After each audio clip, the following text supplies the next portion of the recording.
तर मित्रांनो, जगातील सर्वात पॉवरफुल देशांपैकी एक अमेरिका आणि दुसऱ्या बाजूला मिडल ईस्ट मधील अनप्रेडिक्टेबल देश इराण.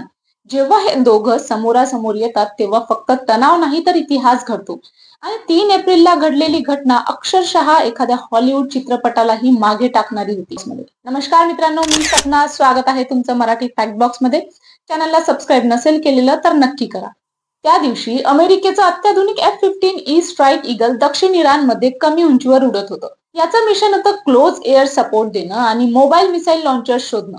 या एअरक्राफ्ट मध्ये 2 क्रू मेंबर्स होते, एक पायलट आणि दुसरा वेपन सिस्टम ऑफिसर, जो कर्नल रॉकचा अधिकारी होता. त्याच वेळी A-10 थंडरबोल्ट 2 पर्शियन गल्फ आणि स्ट्रेट ऑफ हॉर्म्यूज परिसरात पेट्रोल करत होते.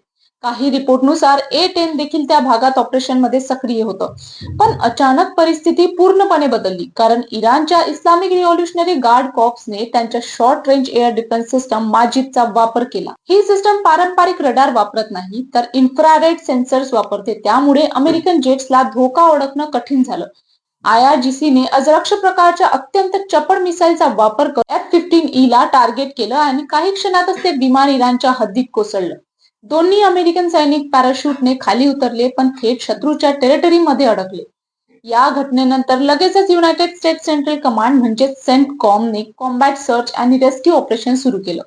या मिशनसाठी HS-60G पेव हॉक हेलिकॉप्टर पाठवण्यात आलं, ज्यासोबत इलेक्ट्रॉनिक जॅमिंग एअरक्राफ्ट आणि हेवी फायर सपोर्टसाठी A-10 एअरक्राफ्ट सुद्धा डिप्लॉय करण्यात आले. दोन्ही सैनिक वेगवेगळ्या ठिकाणी उतरले असल्यामुळे 2 वेगवेगळी रेस्क्यू ऑपरेशन राबवावी लागली.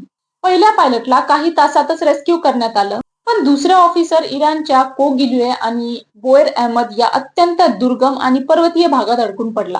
इराणने त्याला पकडण्यासाठी मोठं सर्च ऑपरेशन सुरू केलं आणि तब्बल $66,000 बक्षीस जाहीर केलं. स्थानिक भटक्या जमातीचे लोक सुद्धा शस्त्रासह त्यांच्या शोधात उतरले होते.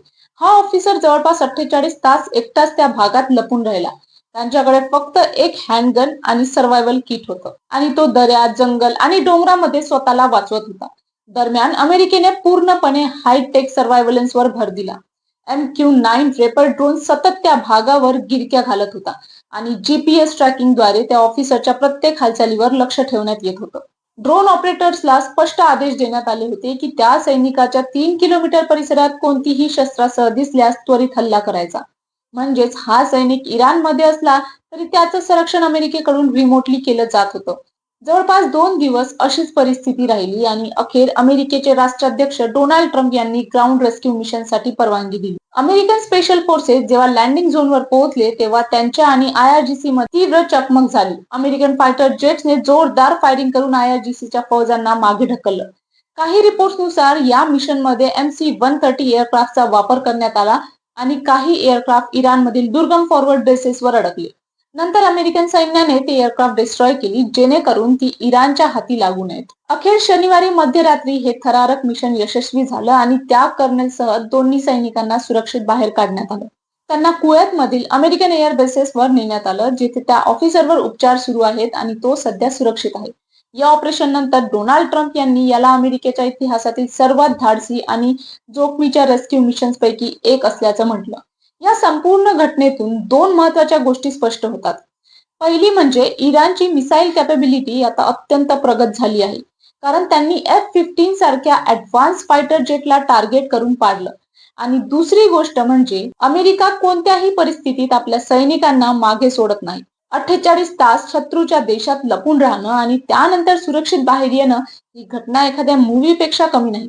तर मित्रांनो, तुम्हाला काय वाटतं? हे ऑपरेशन खरंच हॉलिवूड लेवल होतं का, की यामागे अजून काही मोठं सत्य दडलं आहे? तुमचं मत कमेंट सेक्शन मध्ये नक्की सांगा आणि अशाच पॉवरफुल फॅक्ट बेस्ड व्हिडिओसाठी फॅक्ट बॉक्स मराठी याला फॉलो